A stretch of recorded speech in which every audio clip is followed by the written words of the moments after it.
మేడిగడ్డ బ్యారేజీపై పర్మిషన్ లేకుండా డ్రోన్ ఎగరవేసినందుకు బీఆర్ఎస్ వర్కింగ్ ప్రెసిడెంట్ కేటీఆర్ పై కేసు నమోదైంది. ఆయనతో పాటు మరికొందరు నేతలపై ఎఫ్ఐఆర్ రిజిస్టర్ చేశారు పోలీసులు.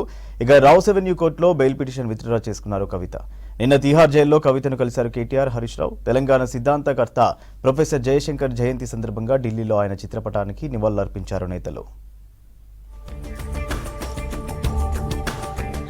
మేడిగడ్డ బ్యారేజీని సందర్శించిన టైంలో డ్రోన్ వీడియో తీయడంపై బీఆర్ఎస్ వర్కింగ్ ప్రెసిడెంట్ కేటీఆర్ పై జయశంకర్ భూపాలపల్లి జిల్లా మహాదేవ్పూర్ పిఎస్లో కేసు నమోదైంది.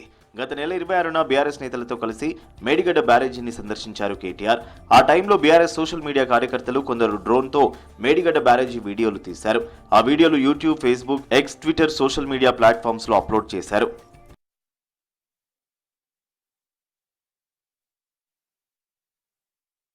మేడిగడ్డ బ్యారేజీకి ఏం కాలేదని, పెద్ద ఎత్తున వరద వచ్చినా తట్టుకుందని, ప్రభుత్వం కావాలనే మేడిగడ్డపై రాజకీయం చేస్తుందని ప్రచారం చేశారు గులాబీ లీడర్లు. డ్రోన్ కెమెరాతో వీడియోలు తీసేందుకు బీఆర్ఎస్ నేతలు ముందస్తు అనుమతి తీసుకోలేదని, బ్యారేజీకి ముప్పు వాటిల్లేలా ప్రవర్తించినందుకు కేటీఆర్తో పాటు బాల్క సుమన్, గండ్ర వెంకటరమణారెడ్డిపై కేసు నమోదు చేసి విచారణ చేయాలని ప్రభుత్వ ఇంజనీర్ గత నెల 29న మహాదేవ్పూర్ పోలీస్ స్టేషన్లో ఫిర్యాదు చేశారు.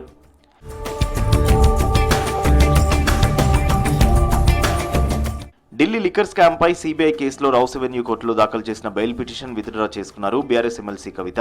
సీబీఐ కేసులో కవిత పాత్రపై ఈ మధ్య దర్యాప్తు సంస్థ సప్లిమెంటరీ ఛార్జ్షీట్ దాఖలు చేసింది. ఇందులో కవితతో పాటు మరో 4గురిపై అభియోగాలు మోపింది. ఆ ఛార్జ్షీట్లో కొన్ని తప్పులున్నాయని, అక్రమంగా కేసు పెట్టారని ఆరోపిస్తూ తనకు బెయిల్ మంజూరు చేయాలని జూలై 6న కవిత రౌస్ అవెన్యూ కోర్టులో పిటిషన్ దాఖలు చేశారు.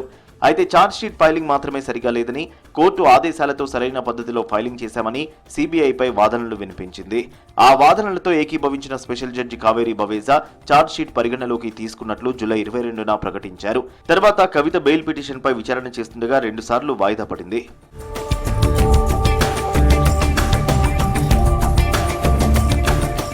నిన్న మరోసారి విచారణ జరగాల్సి ఉండగా సీనియర్ అడ్వకేట్ రాలేదని, మరో తేదీన వాదనలు వినిపించేందుకు అవకాశం ఇవ్వాలని కవిత తరపు అడ్వకేట్ కోర్టుకు విజ్ఞప్తి చేశారు. దీనిపై జడ్జి అసంతృప్తి వ్యక్తం చేశారు. మరోసారి వాయిదా వేయలేమని, ఇవాళ తుది వాదనలు వినిపించాలని స్పష్టం చేశారు. బెయిల్ పిటిషన్పై ఇవాళ విచారణ జరగాల్సి ఉండగా నిన్న పిటిషన్ విత్డ్రా చేసుకున్నట్లు కవిత తరపు లాయర్ కోర్టుకు తెలిపారు. ఢిల్లీ హైకోర్టు బెయిల్ నిరాకరించడాన్ని కవిత సుప్రీంలో సవాల్ చేయనున్నట్లు తెలుస్తోంది. ఇందుకోసమే ట్రయల్ కోర్టులో పిటిషన్ విరమించుకున్నట్లు సమాచారం.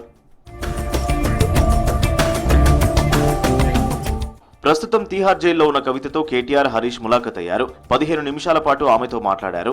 ఆరోగ్య విషయాలను అడిగి తెలుసుకున్నారు. 3 రోజులుగా కేటీఆర్, హరీష్, జగదీష్ రెడ్డి, గంగుల కమలాకర్ ఢిల్లీలోనే ఉన్నారు.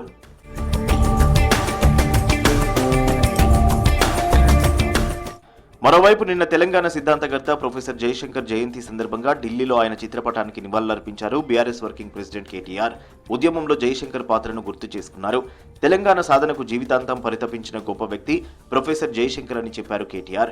కార్యక్రమంలో మాజీ మంత్రులు హరీష్ రావు, జగదీష్ రెడ్డి, ఎర్రబెల్లి దయాకర్ పాల్గొన్నారు. తెలంగాణ కోసం జయశంకర్ సార్ జీవితం అంతా కష్టపడ్డారు.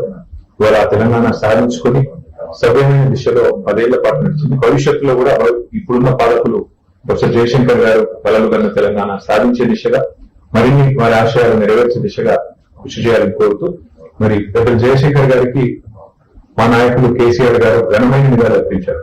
ప్రొఫెసర్ జయశంకర్ జయంతి సందర్భంగా రాష్ట్ర వ్యాప్తంగా నివాళులర్పించారు బీఆర్ఎస్ నేతలు.